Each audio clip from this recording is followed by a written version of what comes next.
So the first 2012 presidential debate between former Massachusetts Governor Mitt Romney and current Democratic President Barack Obama happened in Denver, Colorado, and the consensus seems to be all around the board that Mitt Romney basically cleaned Barack Obama's clock. Now, I'm here in part to give my thoughts on who I thought actually won this first presidential debate in 2012. But some of the initial thoughts I had going in. Number one, I was incredibly disappointed that Gary Johnson, the former two-term governor from New Mexico, was not able to participate in the debate. For too often, the two-party system, the Republicans and Democrats, have kind of conspired to say our two voices are the only ones that anybody's going to hear, and anybody else isn't going to be there. You know, what was so wrong when Ross Perot was a part of the system in 92 and 96? I don't think there was anything wrong. I think it's a shame that a third-party candidate continues to get shut out of these debates. I thought moderator Jim Lehrer was absolutely the shits. He's semi-retired, and boy, he acted like he had been semi-retired because he looked ill-prepared. He had no control over either candidate. He let them run roughshod all over him. His questions were terrible. He had no follow-up. It looked like he did no research, couldn't call anybody out on any damn thing at all. One of the worst moderated debates that I've seen. And that's saying something. There's been some really well-moderated debates and some really bad ones. And this one by Jim Lehrer takes the cake. He needs to stay his ass retired as far as I'm concerned. And a theme throughout this debate, you know, let's talk about style versus substance, and you'll get that. You know, we're a very superficial country as a whole, so we look at some of these superficial things like how people present themselves, how they look, and I'm not saying that's not important to some degree, but when you look at the substance of this debate, both candidates really told a lot of exaggerations and did a great job of stretching the truth and just flat out lying to your face, just doing it in a nicely presented way, if you will.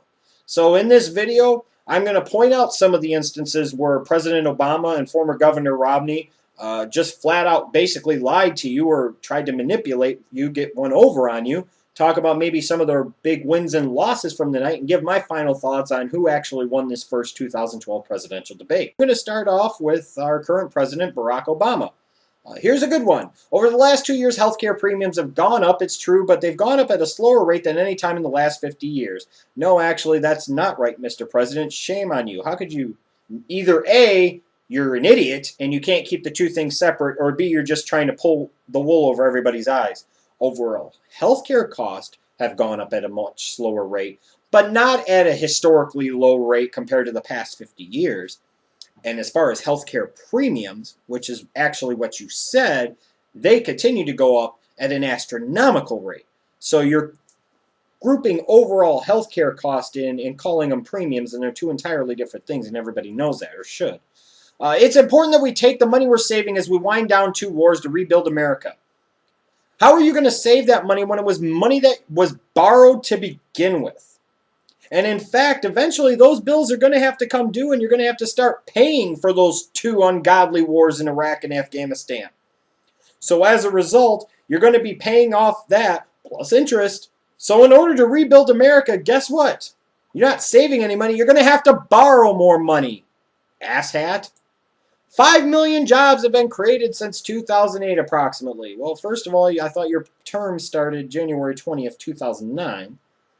Number two, since you did take office January 20th, 2009, I'm going to use those numbers.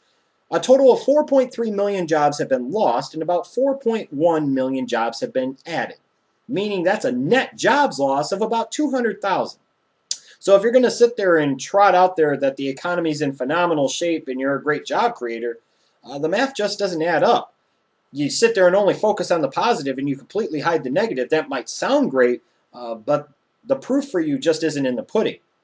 And another thing that really bothered me that the president said, maybe more than anything else, is that the banks that were in the TARP program paid back every single dollar they borrowed plus interest. Did they really pay it back? Or did they get creative and take money from a government program, in this case TARP, and use money, a lot of these banks, from another government program, the SBLF, the Small Business Lending Fund, and take that money and use that to pay off the TARP? I'm just saying, if you really look at the books and you really look at the accounting of things, most of these banks didn't pay back every single dollar plus interest, and you know that, Mr. President. Shame on you. Shame on you. And you told some other whoppers in this one, but these were some of the big ones that really stood out to me. Now it's time to move on to Governor Romney. Now, as far as Governor Romney goes, more of the same, just like with President Obama. A lot of BS came out of his mouth Wednesday night. Here's a good one. Gas prices have doubled. Electric prices are up. Food prices are up. Well, food prices will tend to go up when there's inflation. Just like the prices for most things will go up when there's inflation. Governor Romney, just saying. Electric rates are up, that is true, but they're actually up at a rate less than inflation. So, they're only up 1% over the course of the past 4 years. Is that really that strong of an argument to make? And the whole thing about gas prices being doubled. Need I remind you that when there was a Republican in the White House, this is a fact, that gas prices, as far as like early mid-2008, were $3.50, $3.75, $4 a gallon. When the economy tanked in the second half of 2008, and there wasn't as much money in the markets, in particular the futures and commodities markets, where speculators could artificially drive up the price of crude oil, the prices leveled back out to a level of what they should be, somewhere around $1.75 to $2 a gallon. Naturally, as the economy gets at least a little better and you get more money into the markets, what happens? Those speculators go back to work and, along with other determining factors, help drive that price of crude oil artificially up. As a result, what do you get? Gas prices that are at about the same level they were 4.5 years ago. If we couldn't use that argument when a Republican was in the White House, we can't use that argument now when a Democrat is in the White House. Got it? When Romney was asked what specific government programs or agencies or spending measures he would cut out of the federal budget, instead of giving a specific answer, like he should have, and he wasn't going to, he said, I'm going to use this test. Is it worth borrowing money from China to pay for things test? I understand China is the largest foreign holder of U.S. national debt. But it only comprises 8% of the total debt holdings, damn it. The government owns like 2/3 of it, and the largest holder of our debt is the Federal Reserve. So is it worth borrowing money from those crooks at the Fed? That's the test you need to fucking have, Governor Romney. Shame on you for trotting out China. 8%.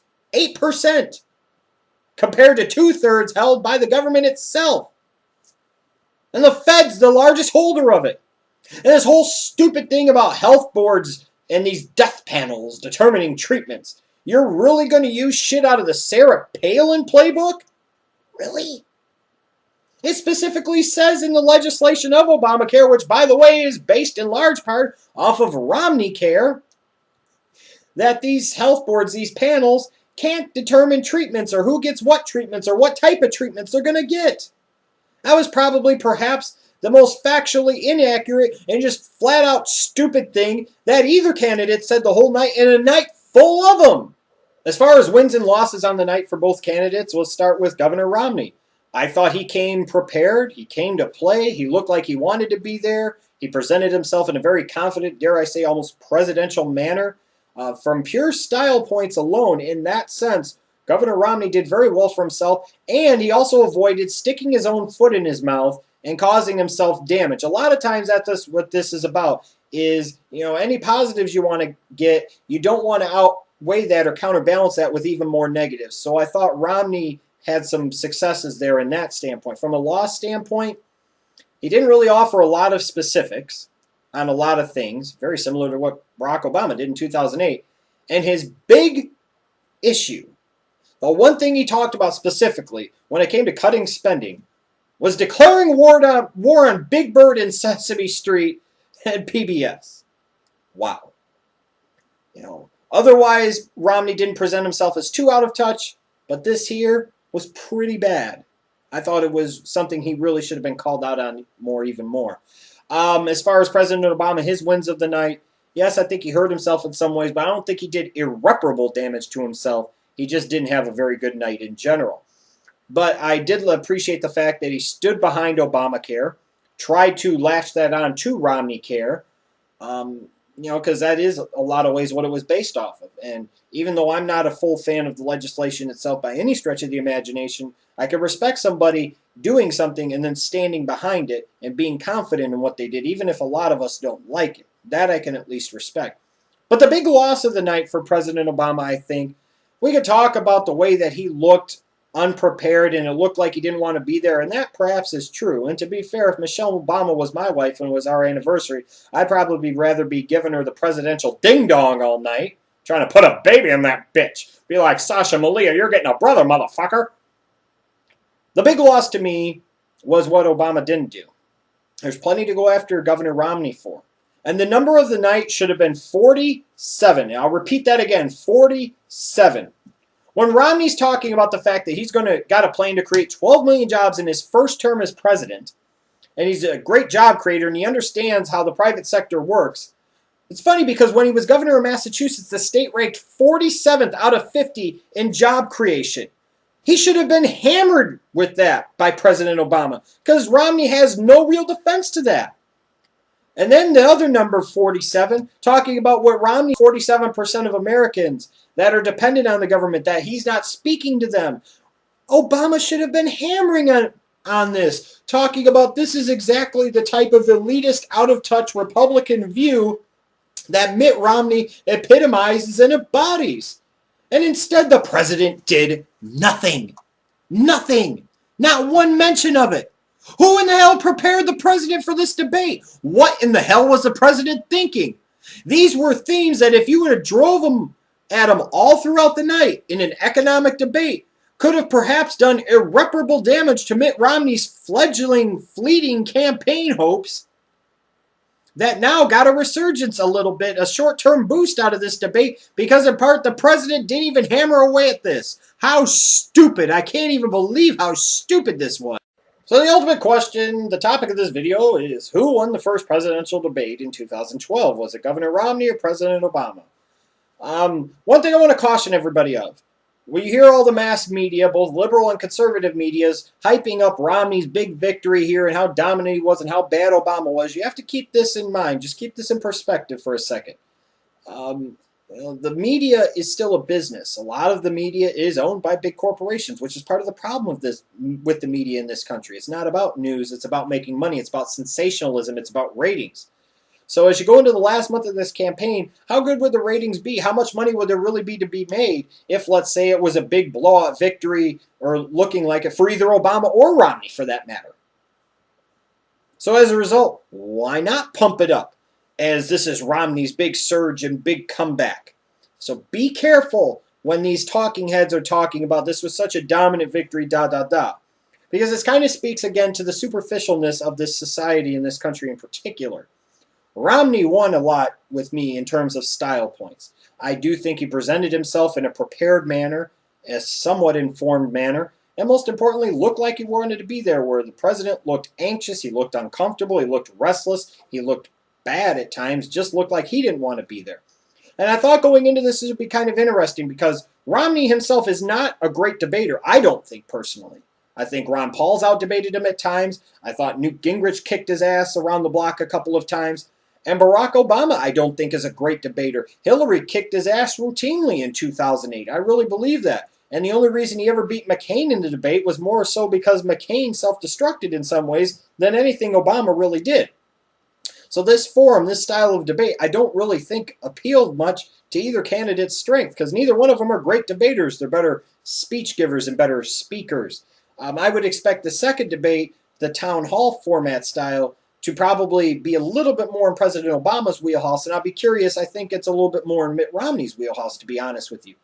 So you could sit there and say from a style standpoint, I think, and rightfully so, that Mitt Romney did score some points in this debate and probably did get the win overall. In terms of the substance of it, both candidates were so phony baloney in so many things that they said, and neither candidate really scored a big knockout punch to me in terms of the substance of the issues, the things that really matter the most. For me to sit there and say Mitt Romney won this going away, it was dominant performance, it was a blowout. No, it really wasn't. And ultimately, when I watch this debate, even though you may say this is Mitt Romney 1, Barack Obama 0, maybe this is a wake-up call to the Obama campaign. I would expect him to be more prepared, more energetic, and more ready to go for the second one. And I'm sure Governor Romney will be too. But when you really look at it for this country, it really is a sad state because we're only presented two choices, and a lot of us, quite frankly, aren't that happy with the two choices that we've got.